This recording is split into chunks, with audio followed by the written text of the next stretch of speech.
Okay, so this is the last chapter of this book, but we will continue with a couple of other books on making a few more points about climate change and then climate modeling.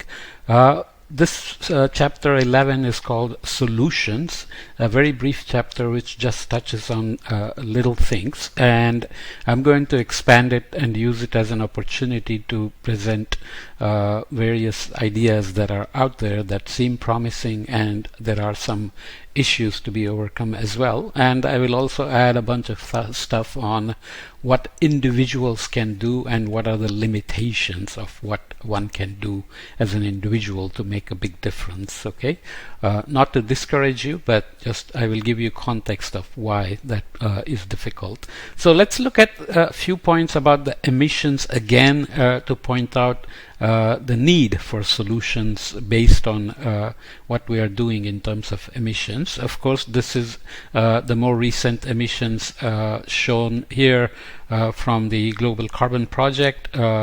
The rate of increase of CO2, global CO2 fossil fuel emissions are accelerating. So at least from 2000 to 2009, there was a rapid increase compared to the previous decade, and then it has flattened a little bit, and in fact in 2020 or 2021 there's been a recalculation of the emissions, and it turns out that there were some overestimates. Tracking carbon emissions and inventories is not an easy task.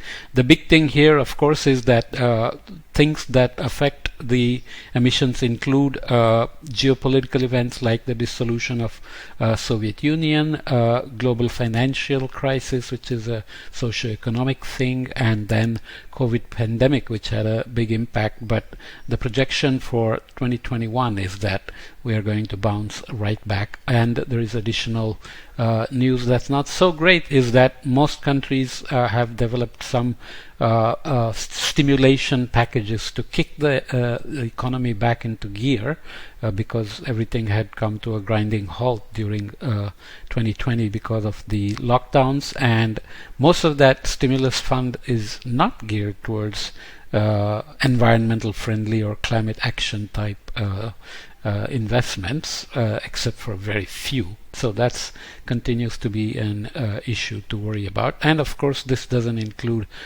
methane and nitrous oxide and CFCs, HFCs, and so on. But we can look at the global greenhouse gas emissions again by sector. We have run through this before.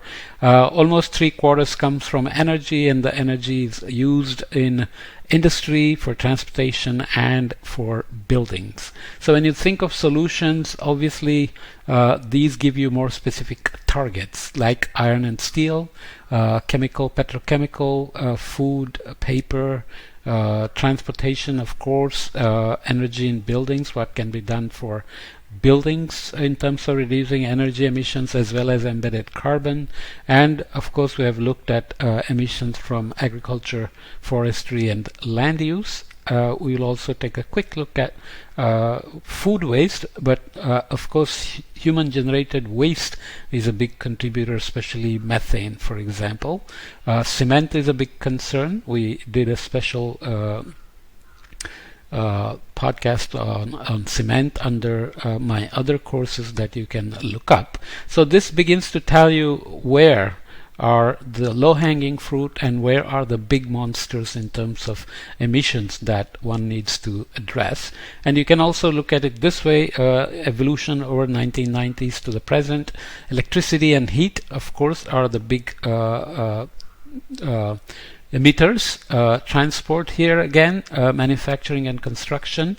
Buildings buildings here have remained fairly flat, but obviously we need to bring them down. Land use change and forestry has flattened out after peaking in early 2000, but there are always issues of increased urbanization, wildfires, and other things that we have to worry about. Land use conversion for agriculture, for biofuels, and other things that we looked at before. Industry is increasing, which is not good. It seems flat, but which needs to come down. And there are fugitive emissions which are being targeted under COP26 in terms of methane reductions, for example, and there are other fuel consumptions.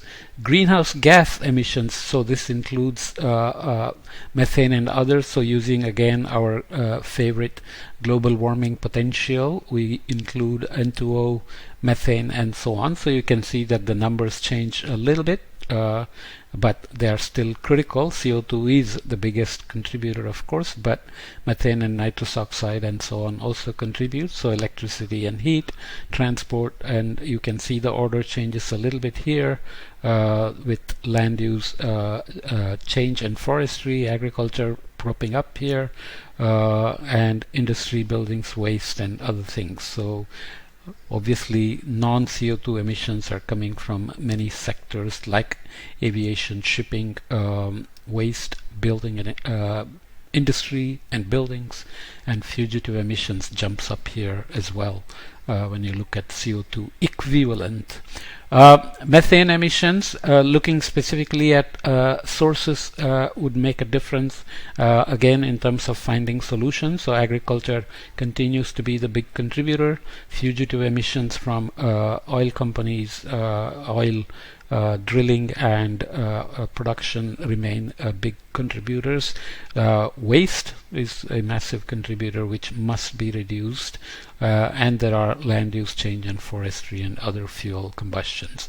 Nitrous oxide, again, agriculture, fertilizer use and so on are big things, and then you have industry, waste, and so on. So just that looking at more and more details tells us where we have room for improvements, room for reducing emissions, room for finding solutions, alternatives, and so on and so forth. Okay, looking at the relation between CO2 emission and other socioeconomic factors comes down to something called the Kaya identity, which we will look at in the next podcast.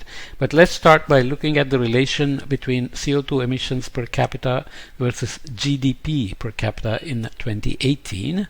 So this measures CO2 emissions from fossil fuels and cement production only. Land use change is not included here. Gross domestic product per capita is measured in international dollars pegged to 2011 prices to adjust for price differences between countries and adjust for inflation and so on. And the story is pretty much what you expect. Annual CO2 emissions and GDP per capita are related to how rich the countries are. So poorer countries like Burundi, Niger, Ethiopia, Tanzania, Syria, Pakistan, India, and so on are here, low on the annual CO2 emissions per capita. And some surprising ones that jump out are in Indonesia, Sri Lanka, Ukraine, and China is growing. Mongolia is up here for various reasons. And I'm not giving you details because that takes us away from what we want to talk about. But looking at US, Saudi Arabia, Kuwait, Bahrain, Trinidad and Tobago, so some of them don't make sense.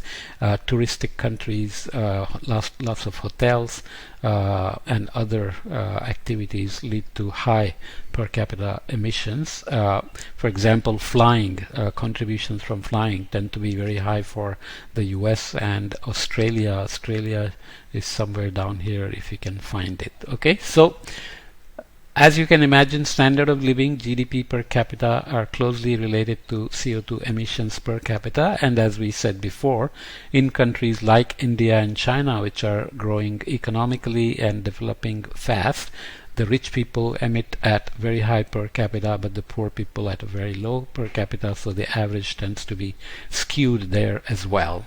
And annual growth in GDP and CO2 emissions are showing a downward trend, which is good news, but it doesn't include population growth and other things which we will look at in a minute.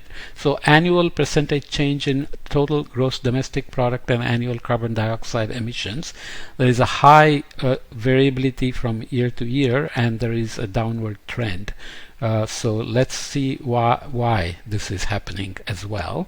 Some countries like the UK have really reduced their carbon intensity of GDP, for example. Looking at annual change in GDP, population and CO2 emissions for the whole world. Again, we are averaging over everybody, and the numbers can hide a lot of details. So again, the downward trend, we saw that before, and the big news here is that the population is dropping.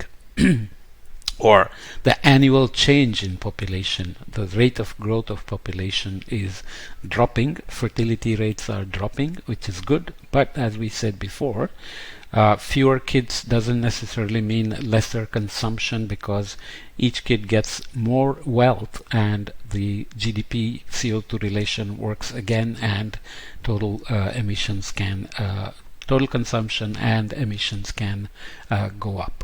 Just to close out, food production can be looked at more in detail about the emissions from supply chain, livestock and fisheries, crop production and land use, so that we can again look for solutions in each part of the food production chain.